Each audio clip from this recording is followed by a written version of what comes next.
C'est parti pour l'exercice 19. On nous parle d'un tuyau en cuivre et qui a une masse de 0,30 kg, autrement dit 300 g.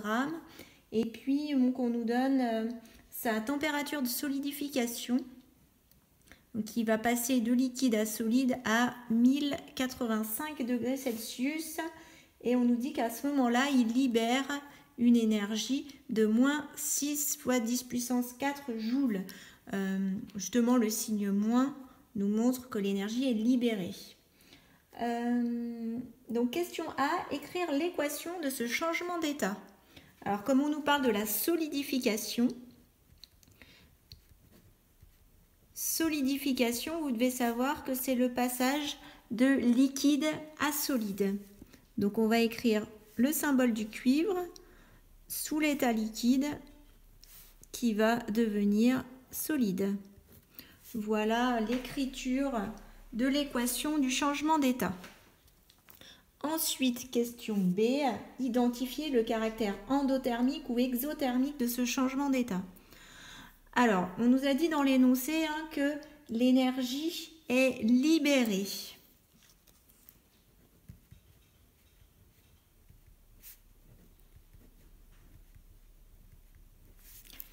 D'ailleurs, ça se voit au niveau du signe.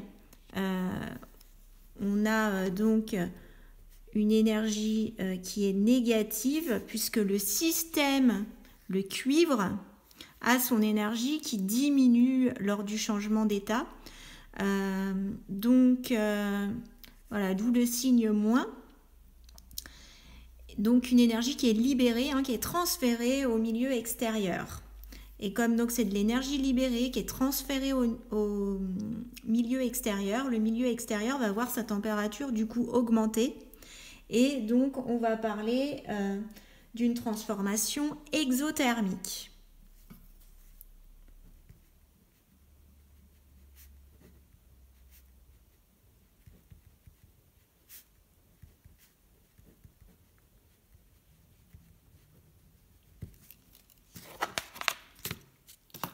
Voilà, pour le type de transformation exothermique.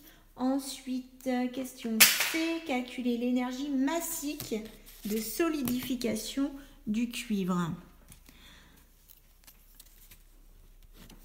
Alors que nous, on a l'énergie qui est libérée pour 0,30 kg de cuivre qui passerait de liquide à solide. Et nous, on voudrait bien connaître l'énergie massique, c'est-à-dire pour 1 kg de cuivre. Donc, ça, je peux le noter sous forme de tableau. Donc, en disant que quand la masse est de 0,30 kg, à ce moment-là, la chaleur, l'énergie thermique libérée est de moins 6 fois 10 puissance 4 joules. Et nous, ce qu'on voudrait connaître, c'est l'énergie libérée si la masse est de 1 kg, puisque c'est l'énergie massique qu'on cherche. L'énergie massique, on a vu que ça se notait avec la lettre L. Donc, énergie massique de solidification. Allez, je vais mettre sol pour solidification. Donc, si je cherche L sol, il va falloir que je fasse Q fois 1 et divisé par la masse. En fait, ici, on retombe sur la formule qu'on avait vue ensemble dans la leçon. Donc voilà la formule qu'on va devoir utiliser.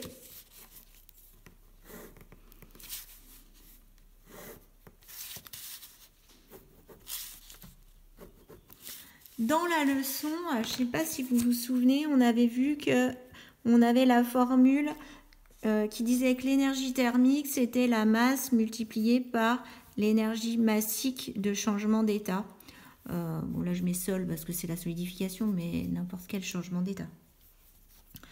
Donc, c'est cette formule-là qu'on avait vue et on voit bien qu'on peut retrouver L sol en faisant Q sur M. C'est ce qu'on a vu avec le produit en croix ici. Donc, application numérique. Q, c'est moins 6 fois 10 puissance 4. Et on divise par la masse de 0,30 kg. On trouve donc moins 2 fois 10 puissance 5 joules par kilogramme. puisque c'est l'énergie massique, on va mettre joule par kilogramme. On va faire une petite phrase réponse. Donc l'énergie massique de solidification du cuivre, c'est L sol qui est égal à moins 2 fois 10 puissance 5 joules par kilogramme.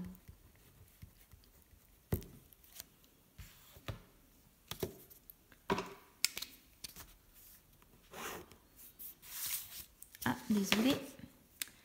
Ensuite, question D, on nous demande cette fois-ci de calculer l'énergie Q1 qui va être, alors ils mettent nécessaire, je trouve que la question est mal posée, on aurait plutôt dû dire l'énergie libérée lors de la solidification d'une masse de 25 kg de cuivre à la température de solidification qui est de 1085 degrés Celsius.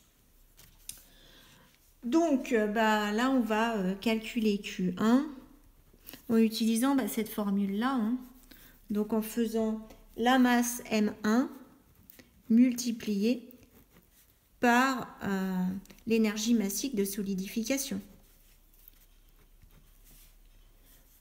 Donc 25 kg multiplié par moins 2 fois 10 puissance 5 joules par kilogramme.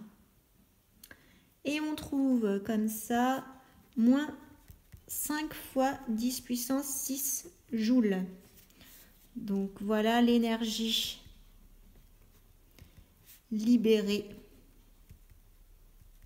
Libérée puisqu'on a le signe moins. Lors de la solidification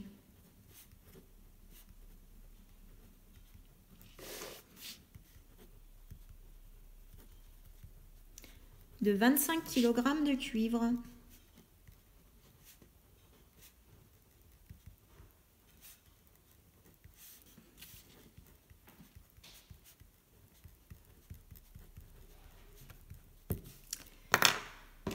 Voilà pour cet exercice.